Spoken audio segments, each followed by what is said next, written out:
সুপ্রিয় দর্শকবৃন্দ, আসসালামু আলাইকুম। info.Express-এর পক্ষ থেকে সবাইকে স্বাগত জানিয়ে শুরু করছি আজকের নতুন ভিডিওটি। আজকের ভিডিওতে সিটি এক্সচেঞ্জ অ্যাপস নিয়ে বিস্তারিত সকল তথ্য জানতে পারবেন। বাংলা ভাষায় সকল তথ্য পেতে info.Express চ্যানেলটি সাবস্ক্রাইব করে সঙ্গেই থাকুন।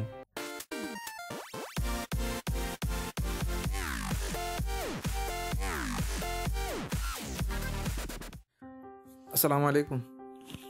আসসালামু আলাইকুম ওয়া আলাইকুম আসসালাম। কি অবস্থা ভাই, ভালো আছেন? আলহামদুলিল্লাহ, ভালো আছেন? জি আলহামদুলিল্লাহ ভাই। তো ভাই বলেন। আমি ভিডিওটা দেওয়ার পরে যেটা দিছি দেওয়ার পরে অনেক কমেন্ট আসছে। তো এখানে যে কমেন্টগুলো এগুলো আমি জানতে চাচ্ছি আর কি। আচ্ছা, আমি আপনার কমেন্টে গিয়ে উত্তর দিয়ে দিই। আপনি কমেন্টে গিয়া সবচেয়ে ভালো হয় ভাই যদি একটু উত্তর দিতেন, সবচেয়ে ভালো হতো আর কি। প্লিজ করেন।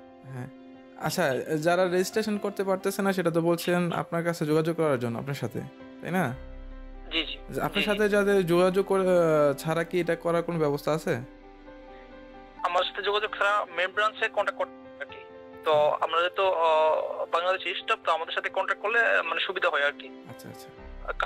ওই ফর এক্সাম্পল আপনার আইডি কার্ড দিয়া মোবাইল নাম্বার দিয়ে আমাদের অ্যাপ্লাই করলেন, ওয়েটিং ফর ওটিপি এরকম একটা আসে, রেজিস্ট্রেশন এরকম একটা আসে।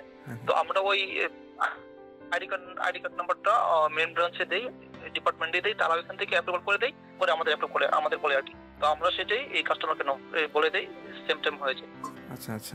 তো এখান থেকে যদি তারা কন্ট্যাক্ট করতে পারবে, কিন্তু ওইখানে ফোন করা, ওয়েটিং, এই অনেক ঝামেলা আর কি। আমাদের সাথে কন্ট্যাক্ট করলে খুব ইজিলি হয়ে যাবে আর কি। সেজন্য আমাদের সেপারেট করে দিয়েছে সেগমেন্ট। আচ্ছা, আপনার নাম্বারটা দিলে তো কোনো সমস্যা নাই, তাই না? হ্যাঁ, দিতে পারেন, সমস্যা নেই। আচ্ছা আচ্ছা। এখানে ব্যাংক কার্ডের অনেক আসছে যে সবগুলা ব্যাংক কার্ড সাপোর্ট করতেছে না, তো এই ক্ষেত্রে কি করা যায়? হ্যাঁ, এটা আসলে ওই জিপে কার্ড গুলা এখন সাপোর্ট করতেছে না আপাতত। তো আপনি বলে দেন যে debit card, credit card use করার জন্য আপাতত। আচ্ছা আচ্ছা। অনেক এরর দেখলাম, অনেক কমপ্লেন দেখলাম, ডিপে কার্ড অ্যাকসেপ্ট করে না আর কি। হ্যাঁ করে বা টাকা কাটা নেই, ট্রানজাকশন যায় না, অনেক এরর হচ্ছে আর কি। আপাতত debit card, credit card use করে বলো। হ্যাঁ আচ্ছা আচ্ছা। আর যারা আপনার কার্ড নাই ওদের জন্য কি করণীয়? যারা কার্ড নাই, কার্ড যাদের নাই, ওইটা নিয়ে আমি বেশ কয়েকবার মেন ব্রাঞ্চে কথা বলেছি, কোন অ্যাকাউন্টের ব্যবস্থা করা যায় কিনা, বা এখানে আমরা অ্যাকাউন্ট দিয়েছিলাম কমার্শিয়াল দোহা ব্যাংকের, ওইখানে গিয়ে তারা ওই অ্যাকাউন্টে জমা করলে, স্লিপ পাঠাইলে আমরা ট্রানজাকশন করে দিই আর কি। তো এখন তো এক্সচেঞ্জ বন্ধ, তো এটা আপাতত মানে কিছু করতে পারতেছি না, দুঃখিত। আচ্ছা এটা তো তবে উনি চাইলে যে কারো অ্যাকাউন্ট ইউজ করতে পারে। হ্যাঁ, এখন তো দেখা গেছে ঘরের ড্রাইভার সবচেয়ে বেশি, ঘরের ড্রাইভারের কিন্তু ব্যাংক কার্ডে সচরাচর নাই, ওদের ক্ষেত্রে জিনিসটা সমস্যা হয়ে যায় আর কি। জি, অনেকে আমার সাথে যোগাযোগ করেছে, আমি বলছি আপাতত মানে পার্সোনাল অ্যাডভাইস আর কি, তাদের কপিল যারা আছে তাদের এটিএম কার্ড ইউজ করতে আর কি আপাতত, বা অন্য যে কোনো কার্ড। এটিএম কার্ড সাপোজ আমার এটিএম কার্ড নাই, আপনার আছে, আপনি আমার ফ্রেন্ড বা আপনি আমার পরিচিত, তো আমি আপনার এই অ্যাকাউন্টে কিছু টাকা জমা করলাম। এখন তো ওই বুথ থেকে টাকা জমা করা যায় কিউএনবি বা অন্য ব্যাংক গুলাতে।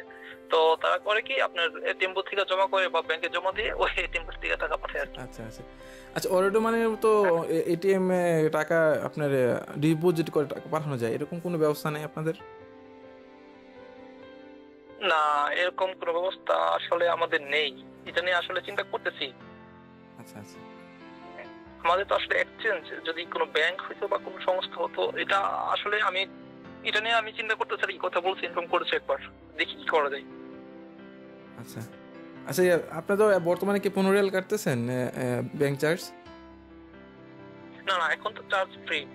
আচ্ছা, 10,000 পর্যন্ত ডেইলি আর 55,000 উইকলি।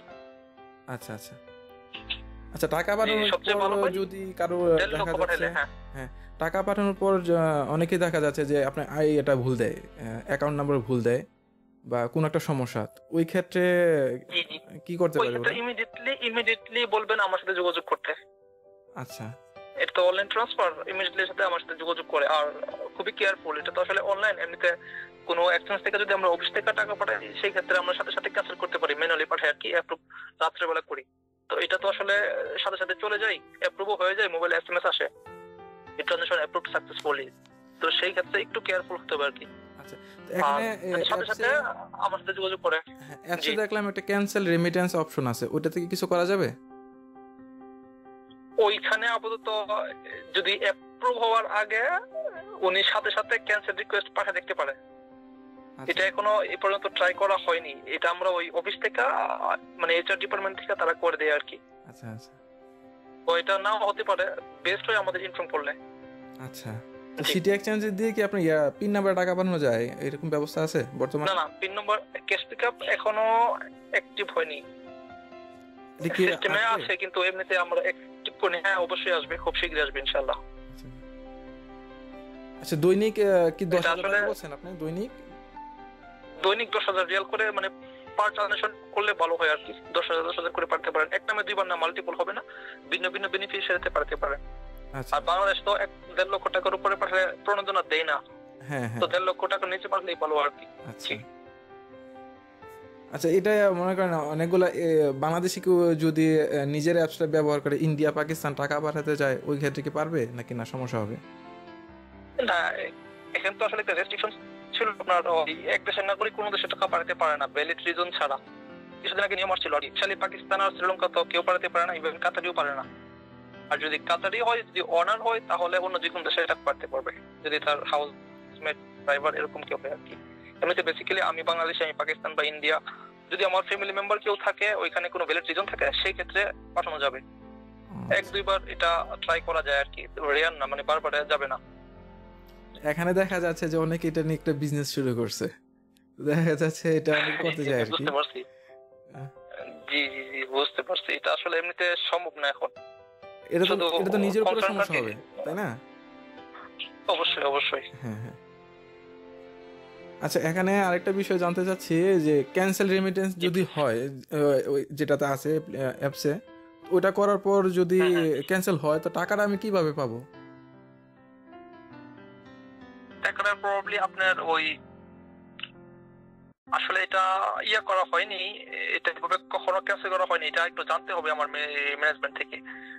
এটা কিন্তু ভাই সবচেয়ে ভাবার বিষয়, বাই চান্স একজন ভুল করে সাথে সাথে ক্যান্সেল করলো, মেবি ওনার অ্যাকাউন্টে রিফান্ড করা হবে, যে অ্যাকাউন্ট থেকে উনি যে এটিএম কার্ড ইউজ করেছিল আর কি, ওইটা মনে রিফান্ড করা হবে।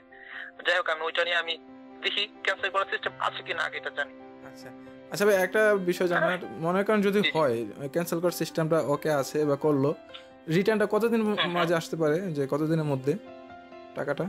রিটার্ন তো অ্যাজ ইউজুয়াল আগে যতদিন লাগতো মনে হয়, মিনিমাম যদি অ্যাপ্রুভের আগে ক্যান্সেল করে মনে হয় সাথে সাথে করা যায়, আর যদি অ্যাপ্রুভ হওয়ার পরে করে তাহলে তো এটা বাংলাদেশে চলে যায়।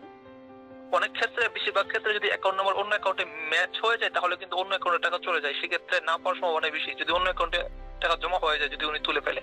আর যদি অ্যাকাউন্ট নাম্বার ভুল হয়, এই অ্যাকাউন্ট নাম্বার বাংলাদেশে কারো না থাকে, কারোর সাথে মিলে, তাহলে এটা 3-4 দিনের ভিতরে ইনশাআল্লাহ হবে। এখানে তো দেখা গেছে নামের সাথে অ্যাকাউন্ট তো দুটো তো আর ম্যাচ হয় না। হয় না, জি জি, কিন্তু অ্যাকাউন্ট নাম্বার ম্যাচ হয়। সাপোজ ইসলাম ব্যাংকের অ্যাকাউন্ট নাম্বার 5 ডিজিট হয়, মূল অ্যাকাউন্ট নাম্বার, এমনিতে অনলাইন 17 ডিজিট। তো লাস্টে আপনি এক মিস্টেক করলেন, লাস্টের সংখ্যা এক মিস্টেক করলেন, একের জায়গায় 0 দিলেন, বাকি 4টা ডিজিট ঠিকই আছে, কিন্তু অন্য কারোর সাথে বাকি 4টা ডিজিট ঠিক আছে, 1-0 মিলে যাবে, অনেক এরকম হয়। তো সেই ক্ষেত্রে নাম আসলে কোনো ফ্যাক্টর না, অ্যাকাউন্ট নাম্বার ঠিক থাকলে। আচ্ছা, তো সেই ক্ষেত্রে জমা হয়ে যায় অন্য অ্যাকাউন্টে, জি এরকম অনেক কেস হয়েছে। তো অ্যাকাউন্ট ডিপোজিট একটু কেয়ারফুলি। হ্যাঁ, আচ্ছা আচ্ছা, ধন্যবাদ আপনাকে ভাই। আপনার নাম্বারটা আমি দিয়ে দিব, তো যদি কেউ ফোন করে একটু হেল্প করেন আর কি, কারণ বাংলাদেশে তারা ভাই সবচেয়ে বেশি সমস্যা থাকে।